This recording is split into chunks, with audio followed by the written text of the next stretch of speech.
High, আমি সুচিস্মিতা। পেহেলগামে যে হোটেলটায় আমরা স্টে করব বলেছিলাম, তো সেখানে আমরা চলে এসেছি। তো চলুন রুমটা আমরা কেমন পেয়েছি সেটা আপনাদের দেখানো যাক। তো এখানে ছিল অস্বাভাবিক ঠান্ডা, মানে লিটারেলি নিঃশ্বাস নিতে অসুবিধা হচ্ছিল। আর রুমটা মোটামুটি ঠিকই লেগেছে আমার কাছে, এবার যেহেতু একটা দিনের ব্যাপার।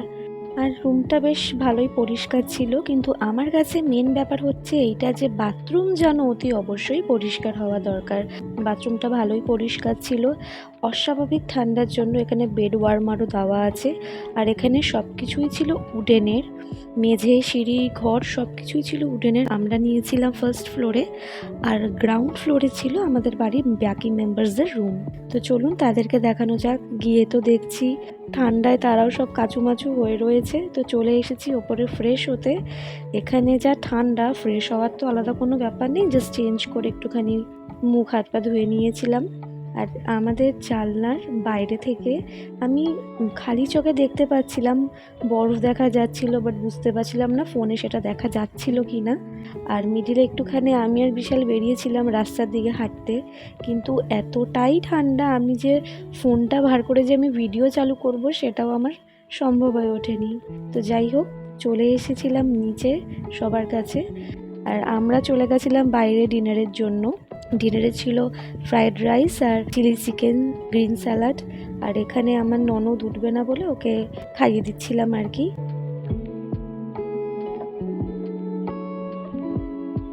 তো গুড নাইট সবাইকে, গুড মর্নিং সবাইকে। তো চলুন আমাদের জানলার বাইরের ভিউটা আপনাদেরকে দেখানো যাক। এখন বাজে এই সকাল 7:30 মতন। চারিদিকটা কেমন মেঘলা আর কুয়াশা হয়ে আছে, দেখতেও কি ভালো লাগছে। মানে যতই দেখছি মন আর কিন্তু ভরছে না। যাই হোক, আমাদের জানলা থেকেই ভিউটা কিন্তু ভীষণ ভালো লাগছে। আর এখান থেকে হচ্ছে প্রায় 15-20 মিনিট মতন হাঁটলেই আমরা বরফের দেখা পাবো। তো সেই জন্যই মনে হয় এখানে এতটাই ঠান্ডা। আজকে ডে 4, আমরা পেহেলগামে আছি।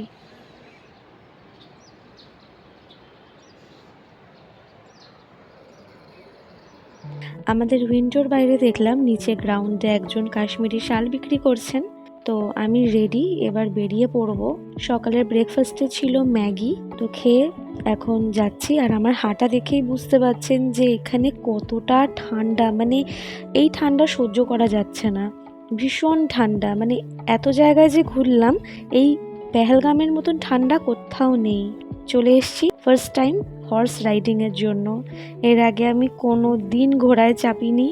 আমার ভীষণ ভয় লাগছে, খালি মনে হচ্ছে পড়ে যাব, কিন্তু কিছু করার নেই। ঘোড়ায় চেপে চললাম টকবক টকবক করে।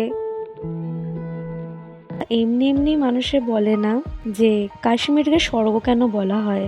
ফোনে আমি জানি না আপনাদেরকে কতটা বোঝাতে পারছি, কিন্তু খালির চোখে তো টোটালি স্বর্গ।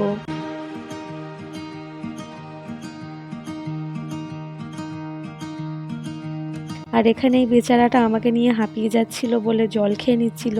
আর চলুন, এখানে আমার আর কিছু বলার নেই। ঘোড়াগুলো এত সাইড দিয়ে দিয়ে যাচ্ছে, দেখুন এই দিকে কত জায়গা আছে, ওরা তবুও ধার দিয়েই যাবে। খালি ভয় লাগছে, মনে হচ্ছে গড়িয়ে পড়ে যাব। অবশ্যই ওরাও নিজেদের চিন্তা করেই আমাদেরকে নিয়ে চলছে, আমরা পড়লে কিন্তু ওরাও পড়ে যাবে। যাই হোক, একসঙ্গে চলুন আমরা এই জায়গাটা এক্সপ্লোর করি।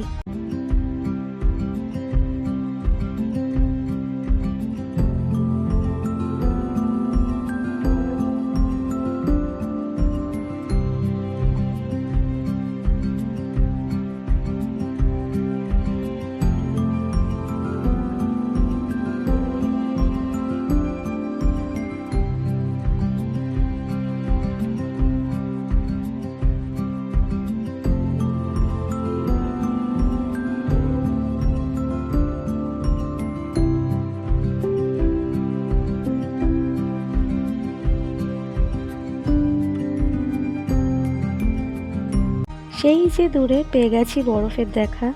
তো এবার বেশ মনটা মানে খুব আনন্দ হচ্ছে যে বরফের দেখা পেয়েছি। মানে এই কদিন যে ঘুরতে এসেছি, আজকেই আমরা ফার্স্ট বরফ দেখলাম। আর খুব কষ্টের সঙ্গে সাহস নিয়ে নিজের একটা ভিডিও ক্লিপ নিতে পেরেছি, কারণ এখানে ঘোড়ায় চেপে ভিডিও করাটা মারাত্মক দুষ্কর হয়ে উঠছিল, আশা করি বুঝতে পারছেন। আর যেহেতু প্রথমবার, কোনো ব্যালেন্স নেই, কিছু নেই। আবার ওরা জল খেয়ে নিল।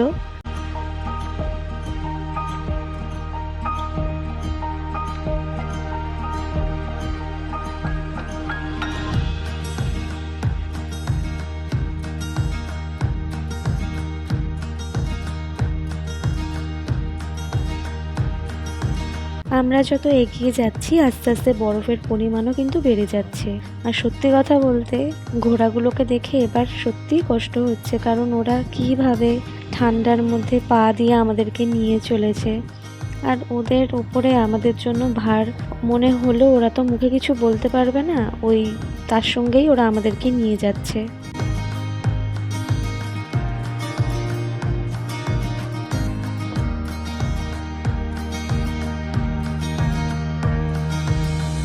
आगे से उठाओ उठाओ ऊपर। उतरना है। हाँ और क्या, जाओ घूमो घूमो ना ऊपर। চলে এসেছি আজকের আমাদের ফার্স্ট স্পটে। আজকে আমাদের প্রথম স্পটের নাম হচ্ছে বাইসারান ভ্যালি।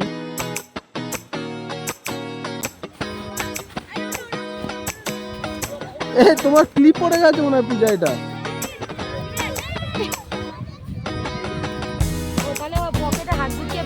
আর এখানকার বরফটা কিন্তু ভীষণভাবে গলে যাচ্ছিল, দেখেই বুঝতে পারছেন।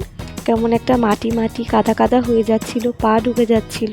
আর কাণ্ড দেখুন, এখানেও আমার জেঠিমা আমাকে বরফের মধ্যে ধরাস করে ফেলে দিলেন। তো যাই হোক, আমরাও মজা করছি বরফে। স্কিপ করলে কিন্তু ভিডিওটা হবে না, অতি অবশ্যই কিন্তু লাস্ট অবধি দেখতে হবে।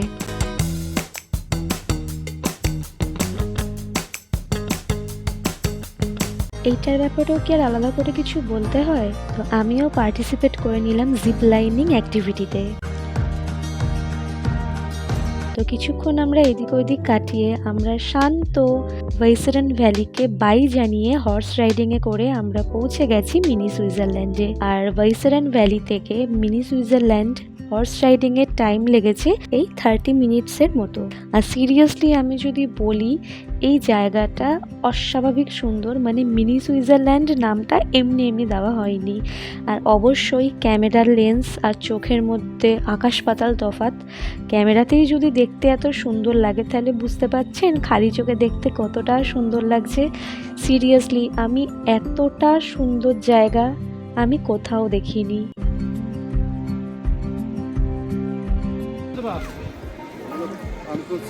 अच्छा आपका कौन सा वाला? वो पिंक कलर वाला कर दीजिए। चलो कोई मना कहीं काउंट कोई मत निशान वो तुम। তারপরে আমরাও এখানকার ট্র্যাডিশনাল কস্টিউম, এখানকার পাহাড়ি বুমড়ো বুমড়ো কস্টিউম পরে নিয়েছিলাম। তো চলুন আমরা একসঙ্গে এই জায়গাটা, এই প্রকৃতি, এই আবহাওয়া, এই শান্তশিষ্ট সুন্দর পাহাড় সব কিছু একসঙ্গে এক্সপ্লোর করি।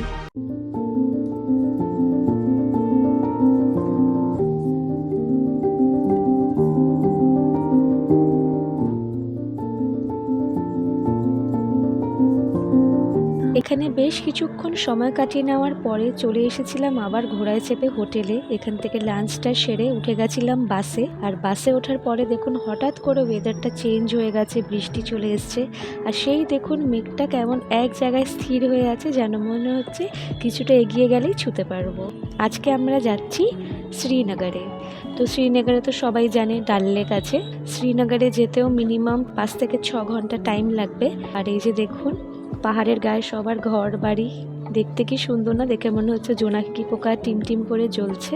আর পেহেলগামে আমরা যেখানে ছিলাম সেই জায়গাটা কিন্তু পুরোটাই অফবিটই বলা যায়, কারণ ওখানে সেরকম দোকান ঘরবাড়ি সেরকম কিছু ছিল না। অনেক কম দেখছিলাম হোটেল বা হোমস্টে এরকম ছিল। তো খুব শান্তশিষ্ট পরিবেশটা ছিল আর কি। ফাইনালি অনেকক্ষণ জার্নি করার পরে পৌঁছিয়ে গেছি শ্রীনগরে। আর শ্রীনগর জায়গাটা কিন্তু টোটালি আলাদা। এখানে কিন্তু ভীষণ ক্রাউড, চারিদিকে মার্কেট, দোকানপাট, বেশ জমজমাট জায়গাটা। আর শিকারাগুলো দেখুন জলের মধ্যে কি সুন্দর ঝলমল করছে। তো আজকের ভিডিওটা এইটুকুনি রইল।